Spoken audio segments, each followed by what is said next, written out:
এই খেজুরটার নাম কি ভাইয়া? সুগাই খেজুর। আর এটা হচ্ছে মজদুল, এটা হচ্ছে আজওয়া খেজুর। মাশাআল্লাহ তাবারাকাল্লাহ।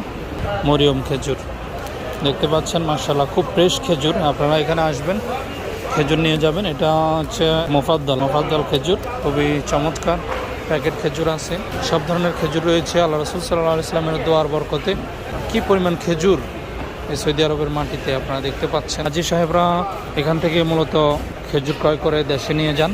পাইকারির দরে এখানে খেজুর পাওয়া যায়। মাশাআল্লাহ তাবারাকাল্লাহ।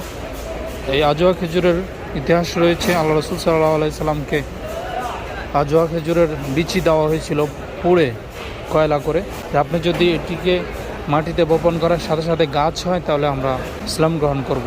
তখন অনেকেই ইসলাম গ্রহণ করেছিলেন। আল্লাহ রাসূল সাল্লাল্লাহু আলাইহি সাল্লাম বিসমিল্লাহ বলে এই দানা বপন করার সাথে সাথে গাছ হয়েছিল। এটি সে আজওয়া খেজুর। এই আজওয়া খেজুরের সংক্ষিপ্ত ইতিহাস বললাম।